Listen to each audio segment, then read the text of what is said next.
Halo teman-teman, selamat pagi, siang, sore, malam.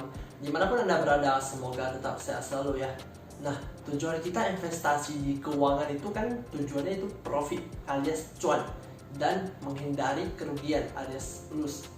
Oke, nah jadi di video kali ini kita akan membahas tentang hal-hal yang wajib kamu ketahui sebelum berinvestasi agar kita bisa meminimalisirkan ataupun menghindari kerugian alias lose yang bukan merupakan tujuan kita berinvestasi di pasar saham.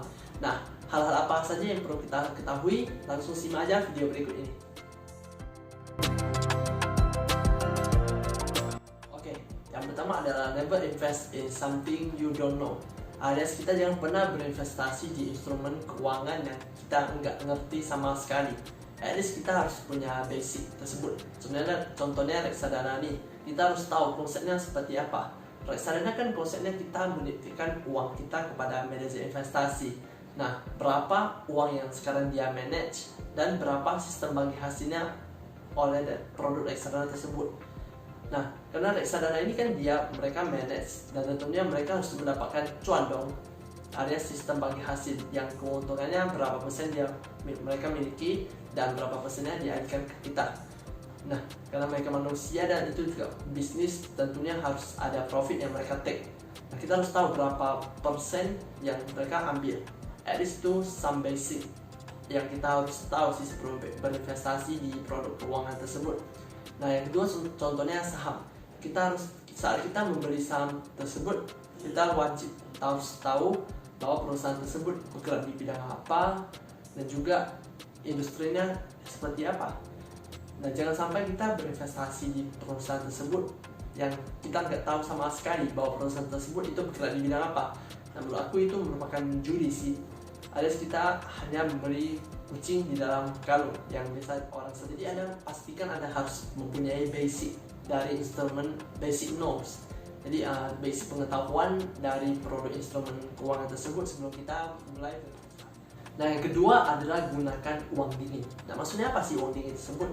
Uang dingin bisa dikatakan dengan uang yang kita nggak akan pakai dalam beberapa jangka ke depan. Contohnya nih, kita punya 10 juta yang lagi nganggur dan di bulan ini juga kita harus membayar cicilan mobil, motor ataupun mobil cicilan apa aja.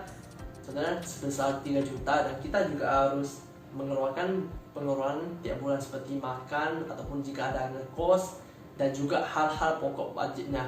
Contohnya pengeluaran Anda dalam hal-hal pokok ini adalah 3 juta. Nah, jadi 3 juta ditambah 3 juta kan 6 juta yang harus kita keluarkan dalam bulan ini. Nah, sisanya 4 juta itulah kita gunakan investasi. Jangan pernah kita ambil uang yang wajib kita pakai dalam jangka waktu pendek tersebut untuk berinvestasi. Karena berinvestasi contohnya di saham. Nah, bisa aja uang yang kita investasi di saham tersebut sementara masih nyangkut. Nah, sementara di sisi lain kita harus membayar cicilan. Jadi kita harus jual saham tersebut dalam posisi yang rugi dong. Nah, jadi itu maksudnya kita harus menggunakan uang yang dalam waktu jangka pendek tersebut kita nggak menggunakan yang biasa orang sebut sebagai uang dingin. Yang tanpa uang ini Anda pun masih bisa hidup seperti biasanya. Jadi kita masih bisa hidup tanpa uang dingin tersebut. Nah, yang uang sisi lainnya itu kita gunakan untuk kebutuhan pribadi kita, kebutuhan pokok, untuk membayar cicilan ataupun untuk membiayai hidup kita ya. Dan yang ketiga adalah jangan investasi menggunakan utang. Contohnya Anda sudah mulai berinvestasi selama 1 tahun dan return yang Anda dapatkan itu 20%.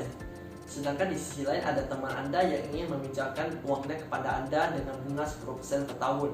Nah, menurut Anda itu kan bagus karena Anda cuannya 20% per tahun dan teman Anda minjamnya 10% per tahun. Jadi Anda bisa take profit 10% dari uang yang teman Anda berikan tersebut. Nah, menurut saya ini kurang bagus ya karena di dalam dunia investasi kita nggak akan tahu persis apa yang akan terjadi di kedepannya. Contohnya virus corona ini bahkan saham-saham yang berfundamental bagus yang paling besar BBCA itu pun terkena dampaknya, itu turunnya itu sampai 30-40%.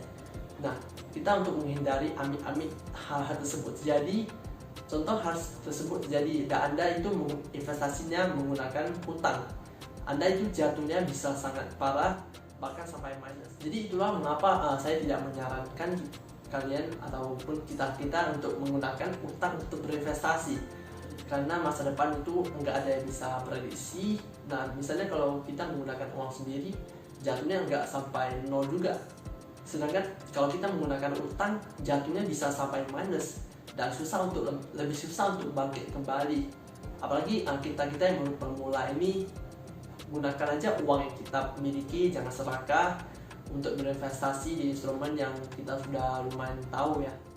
Nah, keempat ini adalah mulai aja dulu. Nah, Anda mungkin heran ya, tadi di poin pertama itu saya bilang never invest in something you don't know, dan sekarang saya suruh mulai aja dulu. Nah, apa sih maksudnya tersebut? Nah, maksud saya adalah setelah kita tahu basicnya itu, kita mulai aja dari uang yang minimal. Contohnya di reksadana kemarin kita kan bisa mulainya dari Rp10.000. Nah, kita langsung aja buka akun tersebut dan investasikan Rp10.000 tersebut. Karena percuma aja kita udah belajar selama bertahun-tahun ataupun udah belajar lama dan udah kuasai teorinya, kita nggak praktek. Nah, contohnya di dunia saham ini ada sesuatu yang kita nggak bisa belajar dari buku ataupun dari video-video lainnya. Kita hanya bisa belajar saat kita terjun langsung ke dunia investasi tersebut. Contohnya psikologis ini. Nah, kita udah tahu harus jual di berapa dan harus belinya di berapa. Nah, psikologis ini bisa mengacaukan kita pada saat kita baru mulai investasi. Itulah hal-hal yang kita nggak bisa belajar tanpa langsung praktek ke dunia investasi tersebut. Jadi saran saya itu kita mulai aja dulu dari yang paling kecil, nggak apa-apa kecil, yang penting kita mulai aja dulu. Nah, yang kelima ini adalah pastikan perusahaan yang kita investasi tersebut itu diawasi oleh OJK. Nah, jika nggak diawasi OJK, amin-amin hal-hal yang kita nggak ingin terjadi itu terjadi. Contohnya di investasi bodong itu kan, investasi bodong itu kan perusahaannya itu nggak diawasi oleh OJK, dan kita itu tergiur sama returnnya itu.